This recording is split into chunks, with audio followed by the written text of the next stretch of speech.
La nuit va tomber sur le stade de Colombes. C'est le dernier dimanche de l'été.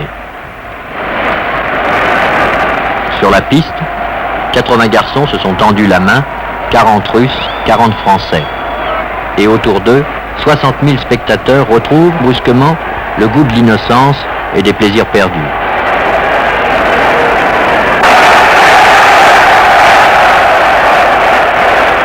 À 4000 km de là, d'autres garçons se tendent aussi la main et, là encore, des milliers de spectateurs émerveillés de joie.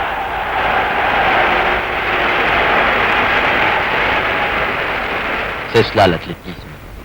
Un moment de fièvre heureuse, volé à la vie qui passe.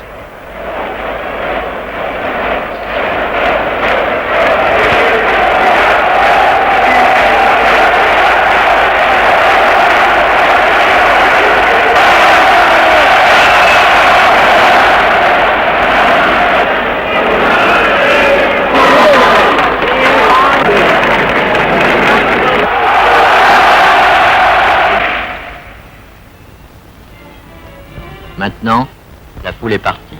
Maintenant, le stade n'est plus qu'un décor de béton nu. Alors nous sommes descendus sur la pelouse pour voir de plus près à quoi ressemble un champion.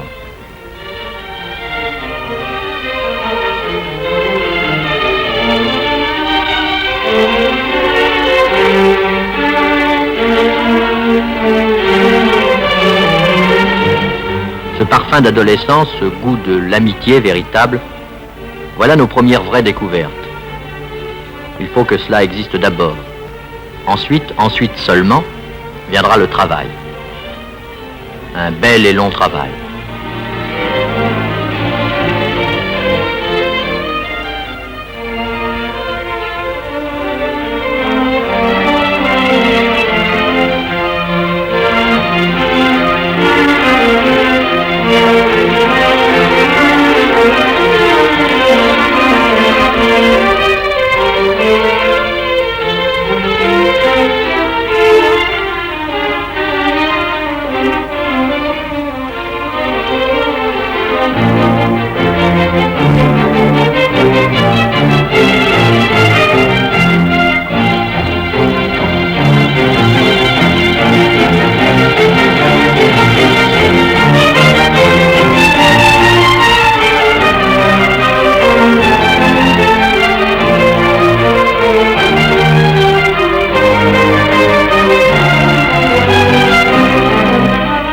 Chaque jour, durant des heures, il faut cultiver sa résistance, retrouver le geste vrai, la foulée dépouillée de l'animal.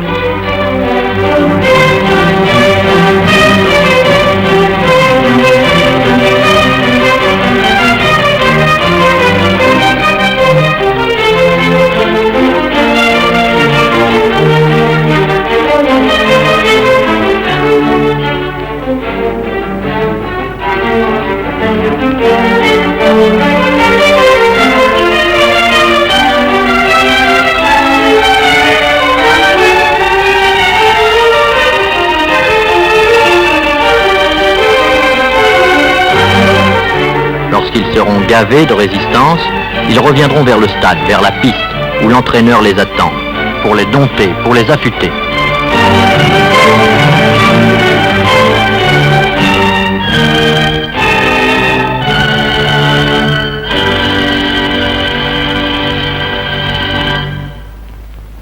Prêt! Allez! Oui, tout de suite! Voilà, bon! Et 1, 2, 3, 4, 5, 6, 7, le suivant en place! Mais est-ce que vous allez me réveiller un peu ce matin, je le demande? Allez au 70 mètres, allez! Un par un? Un par un, je préfère, oui! Allure vive! Sur 30 mètres et ensuite sur 40! Parce que tu as plusieurs allures. Par principe, pars et garde ton rythme. Allez, Véloce! Très bien! Accélère! Véloce! Accélère! Allez! 24-2! Vite, en courant près de la ligne, t'as récupéré 50 cm. Non. Si vous partez du même pied, y a pas de doute! C'est le même nombre de foulées, si vous partez du même pied, vous avez le même nombre de filets! Jocelyn Delcourt, il faut combien de temps pour devenir un sprinter? pour donner à un sprinter, il ne faut pas donner de temps. Un sprinter, en principe, c'est une personne qui a des qualités innées, déjà. Mais ces qualités se travaillent. Il faut aller les chercher à plus ou moins loin. Si vous voulez, c'est un peu comme un diamant, si vous voulez, en voulant faire une belle image. La gangue est plus ou moins grosse, si vous voulez, pour aller chercher la pierre. Enfin, je prends votre cas. Combien de temps? Ça m'a donné véritablement 2 ans d'entraînement dur. D'entraînement 2 ans d'entraînement dur, puis j'ai progressé très vite. De l'entraînement dur, c'est-à-dire... Journalier, presque. Journalier. Et tous les jours 2 heures. 2 heures. Vous ne prenez jamais assez de départ. Tous les jours, vous devez en faire de 15 à 20. Tous les jours. À vos marches. Alors, enchaîne bien sur ton premier. C'est pas un appui, il n'est pas mort, hein, le premier appui. Un peu le bassin, un peu plus. Un peu trop. Un peu trop. Bon, c'est bien. On vient. Bon. Prêt. Hop. Pousse bien sur ta jambe gauche, hein. Prêt. Oui. Bon, c'est déjà mieux. Bon. Prêt. Allez, oui, tout de suite. Voilà, bon. C'est mieux. Alors, je n'ai pas là-bas. Redresse-toi un peu. Grandis-toi. Cette rotation d'abord. Grandis-toi. Non, ça c'est trop vite, ça va. Tu me fais 7-8 sur 70 mètres. Tu devrais faire 9-5. Ça va pas. Trop vite. Ouais. Voilà. En souplesse, roulez toujours et hop, voilà, c'est ça. 8, ça va. Ouais, et hop, en souplesse, voilà. 8, 9, ça va.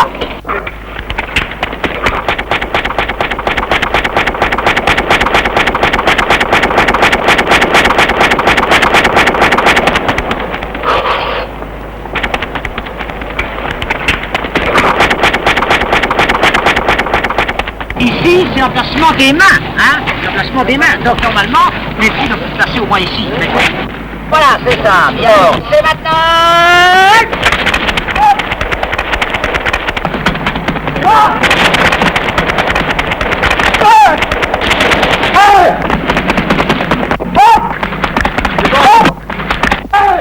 Les bras sont bloqués, tes bras sont là. Plus haut tes bras. Monte un peu tes bras, alors, voilà.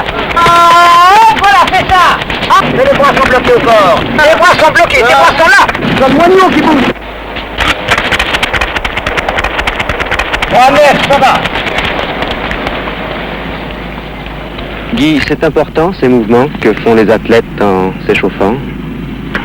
C'est capital parce que la course commence bien avant le coup de pistolet du starter. Pour un sprinter, essentiellement, il s'agit de se mettre en condition, on peut dire physique et psychologique aussi.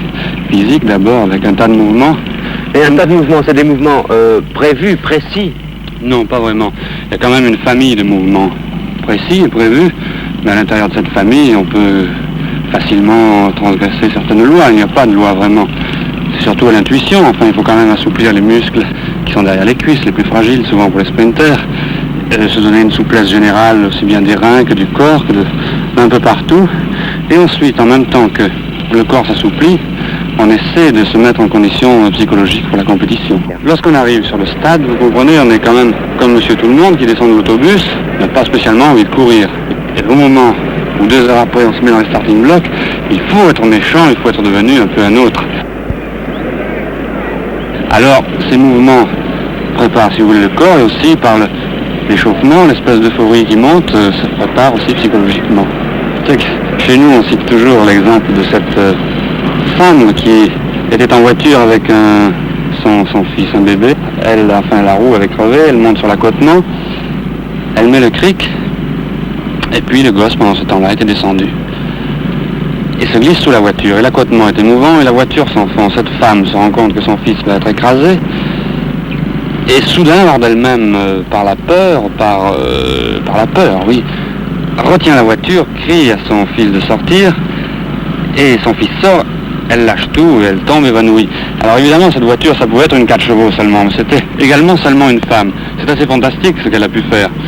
Alors si un athlète, et notamment un sprinter, réfléchissait bien à ça, il se dit, tiens, il y a des ressources psychologiques inconnues. Est-ce que si on me faisait une grande peur, ou j'avais une grande colère, est-ce que je ne pourrais pas être hors de moi-même et faire beaucoup plus que je ne peux faire physiquement, théoriquement. Le sprinter est à la recherche de cet état. C'est ça, oui. Et on le trouve ou on ne le trouve pas. Oui, il y a des jours où on est sans, on dit non, je suis blanc, ça ne va pas. Et l'autre jour où on a envie, au moment où on voit les startings, ou lorsqu'on est derrière les startings, où on voit cette ligne droite, on la trouve courte d'abord. On dit tiens, aujourd'hui elle est courte, je sens que je vais la bouffer, quoi, que ça va aller vite dessus, que je vais m'y accrocher.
Ça dure le temps d'un cri, 100 mètres, enfin.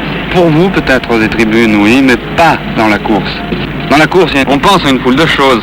Mais, par exemple, lorsqu'on est battu, qu'on voit, on commence à voir, lorsqu'on est battu, qu'on était en tête, et puis que les autres passent, on voit, sans regarder à droite pourtant, ni à gauche, on voit un nez, puis une tête, puis un bras qui passe d'une manière régulière, pendulaire.